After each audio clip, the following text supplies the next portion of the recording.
സിസ്റ്ററെ, ഈ ഗാർഹിക പീഡനങ്ങൾ നമ്മുടെ കുട്ടികളുടെ അക്കാദമിക് ലെവലിനെ വല്ലാതെ ബാധിക്കുന്നില്ലേ? അതിനെക്കുറിച്ച്. തീർച്ചയായിട്ടും നമ്മളൊന്ന് ഓർത്ത് നോക്കിക്കേ. സാധാരണ കുട്ടികളെയൊക്കെ ഇപ്പം ഞാൻ പറഞ്ഞു, നമ്മുടെ ഡിപ്പാർട്ട്മെൻറ്റിൽ പല സ്കൂളുകളിൽ നിന്നും അല്ലെങ്കിൽ മറ്റുള്ളവരൊക്കെ റെഫർ ചെയ്തും അല്ലാതെ സെൽഫ് റെഫറൻസ് ആയിട്ടൊക്കെ ഒത്തിരി കുട്ടികളെ കൊണ്ടുവരുന്നുണ്ട്. അക്കാഡമിക്കൽ പ്രോബ്ലമാണ് അവർക്ക്. നന്നായിട്ട് പഠിച്ചുകൊണ്ടിരുന്ന കുട്ടിയാണ് സിസ്റ്ററെ, പക്ഷേ എന്താണെന്നറിയത്തില്ല, കുറച്ച് നാളുകളായിട്ട് അവൻ പഠനത്തിൽ ഭയങ്കര പിന്നോട്ട് പോകുന്നു, അതിൻ്റെ ശ്രദ്ധയില്ല, പഠിക്കാൻ ഇഷ്ടമില്ല എന്നൊക്കെ പറയും. അപ്പോൾ അതിന് പല കാരണങ്ങളുണ്ട് കേട്ടോ. ഇപ്പോൾ കുട്ടികളുടെ പഠനത്തെ നമ്മൾ ശ്രദ്ധിക്കുമ്പോൾ മനസ്സിലാകുന്ന അവരുടെ ബുദ്ധിശക്തി, അത് നമ്മൾ ഇൻ്റലക്ച്വൽ കോഷ്യൻ്റ് എന്ന് പറയും. IQ ഒക്കെ അസസ് ചെയ്ത് കഴിഞ്ഞാൽ നമുക്കറിയാം, ഇപ്പോൾ എല്ലാ കുട്ടികൾക്കും ഒരേപോലെയുള്ള ഇൻ്റലക്ച്വൽ കപ്പാസിറ്റി ഒന്നും ഇല്ല. പിന്നെ അതുപോലെ തന്നെ ലേണിംഗ് ഡിസബിലിറ്റി ഉണ്ടെങ്കിലും ബാക്കി കാര്യങ്ങളെല്ലാം നല്ല രീതിയിലെല്ലാം ചെയ്യുന്നുണ്ട്. പക്ഷേ പഠന കാര്യം വരുമ്പോഴത്തേക്കും എഴുത്ത്, വായന, കാൽക്കുലേഷൻസ്, ഇതിൽ പ്രശ്നങ്ങൾ വരുന്നുണ്ട്.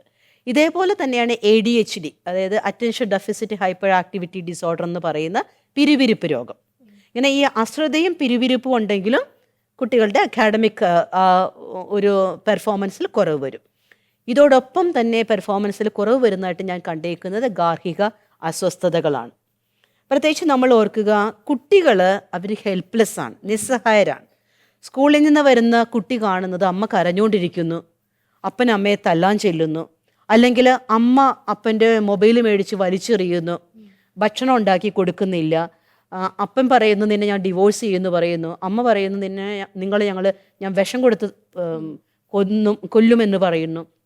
അപ്പം ഇങ്ങനെയുള്ള ഒരു സംഘർഷാവസ്ഥയിലേക്ക് പോകുമ്പോൾ അഡൾട്ടായിട്ടുള്ള മച്ചുവറായിട്ടുള്ള നമുക്ക് മനസ്സിലാകും, ഒരു ഭാര്യയും ഭർത്താവും തമ്മിൽ ചിലപ്പോൾ ഇങ്ങനെയുള്ള കാര്യങ്ങളിൽ പ്രശ്നങ്ങളുണ്ടാകും. അങ്ങോട്ടും ഇങ്ങോട്ടും ചിലപ്പോൾ നല്ലത് പറഞ്ഞെന്നിരിക്കാം, ചിലപ്പോൾ അങ്ങോട്ടും ഇങ്ങോട്ടും കയ്യോങ്ങിയെന്നിരിക്കാം. പക്ഷേ അതൊക്കെ അവർക്ക് പറഞ്ഞ് തീർക്കാൻ പറ്റുന്നതേ ഉള്ളൂ. പക്ഷേ ഈ കുഞ്ഞിനെ സംബന്ധിച്ചിടത്തോളം കുഞ്ഞ് പ്രോബ്ലമേ കാണുന്നുള്ളൂ. ഈ പ്രോബ്ലത്തെ എങ്ങനെ സോൾവ് ചെയ്യും എന്നുള്ളത് കുഞ്ഞിന് അറിയില്ല. അപ്പോൾ തീർച്ചയായിട്ടും ആ കുഞ്ഞിൻ്റെ മനസ്സ് വിഷമിക്കും. ഡിസ്റ്റർബ്ഡ് ആയിട്ടിരിക്കുന്ന ഈ കുഞ്ഞിന് എങ്ങനെ പഠിക്കാൻ പറ്റും? ഇപ്പോൾ ഒരു ഗാർഹികമായിട്ടുള്ള ഒരു പ്രശ്നം കണ്ടിട്ട്, അല്ലെങ്കിൽ വീട്ടിലൊരു പ്രശ്നം കണ്ട് അമ്മയായിട്ട് വല്യമ്മയും വല്യച്ഛനും വഴക്കിടുന്നത് കണ്ട്, അച്ഛനും അമ്മയും വഴക്കിടുന്നത് കണ്ട്, അല്ലെങ്കിൽ അച്ഛനെ അനുസരിക്കാത്ത അമ്മയെയൊക്കെ കണ്ട് സ്കൂളിൽ പോകുന്ന കുട്ടി എങ്ങനെയാണ് ശ്രദ്ധിച്ച് ഇരുന്ന് പഠിക്കുന്നത്? തന്നെയല്ല കുഞ്ഞുങ്ങളുടെ മനസ്സിൽ എപ്പോഴും ഈ ഡിവോഴ്സ് എന്നൊക്കെ പറയുന്ന കാര്യം ഇപ്പം ഇങ്ങനെ സർവ്വസാധാരണമായിട്ട് കേൾക്കുന്നു. അതുപോലെ തന്നെ അമ്മ അച്ഛനെ ഇട്ടിട്ട് പോകുന്നു, അച്ഛൻ അമ്മ ഇട്ടിട്ട് പോകുന്നു, ഇതൊക്കെ കേൾക്കുന്നുണ്ട് നമ്മുടെ കുഞ്ഞുങ്ങൾ. അപ്പോൾ ഈ കുട്ടികളുടെ പ്രശ്നമായിട്ടൊക്കെ വരുമ്പോൾ ഞാനിരുന്ന് കുട്ടികളോട് സംസാരിക്കുമ്പോൾ കുഞ്ഞുങ്ങൾ പറഞ്ഞ് ഞാൻ കേട്ടിട്ടുണ്ട്, സിസ്റ്ററെ എൻ്റെ അച്ഛൻ അമ്മയെ ഉപേക്ഷിക്കുമോ, അല്ലെങ്കിൽ എൻ്റെ അമ്മയെ കൊന്നുകളയുമോ, അല്ലെങ്കിൽ അമ്മ വേറെ ആരുടെയെങ്കിലും കൂടെ പോകുമോ, ഞങ്ങളുടെ അടുത്തുള്ളൊരു ചേട്ടനുമായിട്ട് എന്നും അമ്മ സംസാരിക്കണ കേൾക്കാം, പോകുമോ? അപ്പോൾ നോക്ക്, ഈ കുഞ്ഞ് അതിൻ്റെ മനസ്സിൽ ചിന്തിക്കുന്ന ചിന്തകൾ, അതിന് അമ്മയും അച്ഛനും എന്ന് പറയുന്നത് അവർ കാണപ്പെട്ട ദൈവം. അപ്പം ആ മക്കളെ ഈ അപ്പനും അമ്മയും ഉപേക്ഷിക്കുമോ എന്നൊരു പേടി കുഞ്ഞിൻ്റെ അക്കാഡമിക്കൽ ലെവലിനെ ബാധിക്കുന്നുണ്ട്. അതോടൊപ്പം തന്നെ പ്രത്യേകിച്ച് ഈ മാതാപിതാക്കൾ ഈ കുഞ്ഞുങ്ങളെ മറ്റുള്ളവരുമായിട്ട് കമ്പയർ ചെയ്യും. അവരെ നോക്കടാ, ഇവരെ നോക്കടാ, അല്ലെങ്കിൽ നിനക്കെല്ലാം ഞാൻ തരുന്നില്ലേ, പഠിച്ചാൽ എന്താ? നമ്മൾ ഓർക്കുവാണ്, നമ്മളോട് പറയുകയാണ് ഈ ഒരു പ്രായത്തിൽ എല്ലാം തരാം, എല്ലാ ആനുകൂല്യങ്ങളും തരാം, പോയി പഠിക്കാൻ പറഞ്ഞാൽ പറ്റുമോ? ഇല്ല അല്ലേ? അപ്പം ഇതേപോലെ അക്കാഡമിക് എന്ന് പറയുന്ന കാര്യവും പഠനം എന്ന് പറയുന്ന കാര്യമൊക്കെ കുട്ടികളെ സംബന്ധിച്ചിടത്തോളം വലിയ ബുദ്ധിമുട്ടുള്ള കാര്യമാണ്. അപ്പം അവിടെ അവർക്ക് സ്വസ്ഥമായൊരു ജീവിത അന്തരീക്ഷം വേണം, കുടുംബാവസ്ഥകൾ വേണം. അപ്പം അതിന് പ്രത്യേകിച്ച് മാതാപിതാക്കൾ ശ്രദ്ധിക്കേണ്ടതായിട്ടുണ്ട്, പ്രത്യേകിച്ച് അമ്മമാർ ശ്രദ്ധിക്കേണ്ടതായിട്ടുണ്ട്.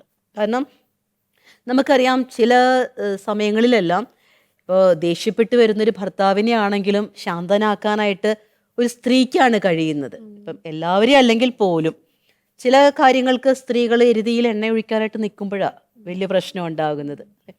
അപ്പോൾ അത് നമ്മളൊന്ന് ശ്രദ്ധിക്കാനായിട്ട് നോക്കുക. അപ്പോൾ തീർച്ചയായിട്ടും നമ്മൾ ശ്രദ്ധിക്കേണ്ട ഒരു കാര്യം, പ്രത്യേകിച്ച് അമ്മമാരായിരിക്കുന്ന നമുക്കാണ് ദൈവം മാതൃത്വം നൽകിയിരിക്കുന്നത്. ആ മാതൃത്വത്തിലാണ് കരുണയുണ്ട്, ആർദ്രതയുള്ള ഒരു മനസ്സുണ്ടാവണം, പിന്നെ സഹാനുഭൂതി ഉണ്ടാവണം, പിന്നെ നമുക്കറിയാം സാധാരണ പറയും സഹനങ്ങളൊക്കെ കൂടുതലും ഏറ്റുവാങ്ങുന്നതും അതിനെയൊക്കെ ഓവർകം ചെയ്യാൻ സാധിക്കുന്നത് ഒരു സ്ത്രീക്കാണെന്ന് അല്ലേ. അപ്പോൾ തീർച്ചയായിട്ടും വേദനകളെയൊക്കെ അഭിമുഖീകരിക്കാനുള്ള ഒരു പ്രത്യേക കഴിവ് ദൈവം നമുക്ക് തന്നിട്ടുണ്ട്. എന്ന് വെച്ച് വഴിയേ പോണ വയ്യാവേലി എല്ലാം വലിച്ച് നമ്മുടെ ജീവിതത്തിലേക്ക് ഇടണമെന്നല്ല ഞാൻ പറഞ്ഞേക്കുന്നത്. പക്ഷേ ഇങ്ങനെ ഇതിനെയെല്ലാം ഓവർകം ചെയ്യാനുള്ള ഒരു മൾട്ടി ടാക്സിയൽ ഒരു എബിലിറ്റി നമുക്കുണ്ട്. അപ്പോൾ അത് ഉപയോഗപ്പെടുത്താനായിട്ട് നോക്കുക. നമ്മുടെ കുഞ്ഞുങ്ങൾ നമ്മുടെ വീട്ടിൽ നിന്ന് പോകുമ്പോൾ അവർ സമാധാനത്തോടെ പോകണം.